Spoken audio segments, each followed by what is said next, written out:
ब्रह्ममुरारिसुरार्चितलिङ्गं निर्मलभासितशोभितलिङ्गम् जन्मज दुःखविनाशकलिङ्गं तत्प्रणमामि सदा शिवलिङ्गम् देवमुनिप्रवरार्चितलिङ्गं कामदहनकरुणाकरलिङ्गं रावणदर्पविनाशकलिङ्गं तत्प्रणमामि सदा शिवलिङ्गम्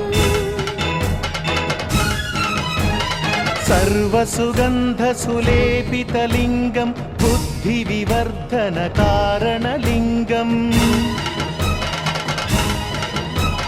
सिद्धसुरासुरवन्दितलिङ्गं तत्प्रणमामि सदा शिवलिङ्गम् कनकमहामणिभूषितलिङ्गं फणिपतिवेष्टितशोभितलिङ्गं दक्षसुयत्नविनाशनलिङ्गं तत्प्रणमामि सदा शिवलिङ्गम् कुङ्कुमचन्दनलेपितलिङ्गं पङ्कजहारसुशोभितलिङ्गम्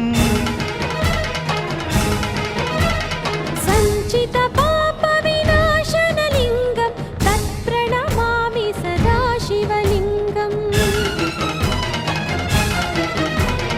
देवगणार्चितसेवितलिङ्गं भावैर्भक्तिभिरेव च लिङ्गं दिनकरकोटिप्रभाकरलिङ्गं तत्प्रणमामि सदा शिवलिङ्गम्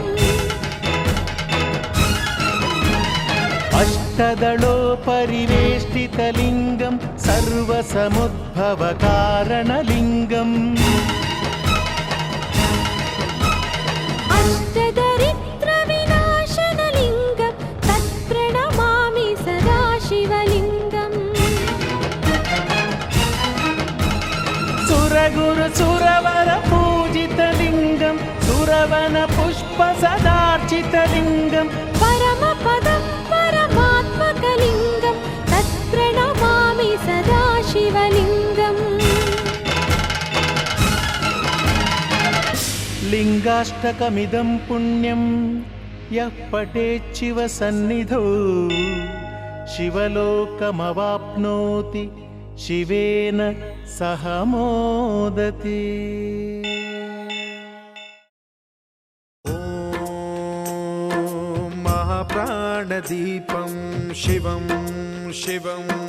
महुकाररूपं शिवं शिवं महासूर्यचन्द्राग्निनेत्रं पवित्रं महागाढतिमिरान्तकं सौरगात्रं महाकान्तिबीजं महादिव्यतेजं भवानी समेतं भजे मञ्जुनाथं। ॐ नमः शङ्कराय च मयस्कराय च नमः शिवाय च शिवतराय च भवहराय च महाप्राणदीपं शिवं शिवं भजे मञ्जुनाथं शिवं शिवं अद्वैतभास्करम् अर्धनारीश्वरं त्रिदशहृदयङ्गमं चतुर्दधिसङ्गमं पञ्चभूतात्मकं षट्शत्रुनाशकं सप्तस्वरेश्वरं अष्टसिद्धीश्वरं नवरसमनोहरं दशदिशासु विमलम् एकादशोज्ज्वलं मेघनाथेश्वरं प्रस्तुतिवशङ्करं प्रणतजनकिङ्करं दुर्जनभयङ्करं सज्जनशुभङ्करं प्राणिभवतारकं प्रकृतिहितकारकं भुवनभव्यभवनायकं भाग्यात्मकं रक्षकं ईशं सुरेशं ऋषेशं परेशं नटेशं गौरीशं गणेशं भूतेशं महामधुरपञ्चाक्षरी मन्त्रमार्चं महाहर्षवर्षप्रवर्षं सुशीर्षं नमो हराय च स्मरहराय च पुरा।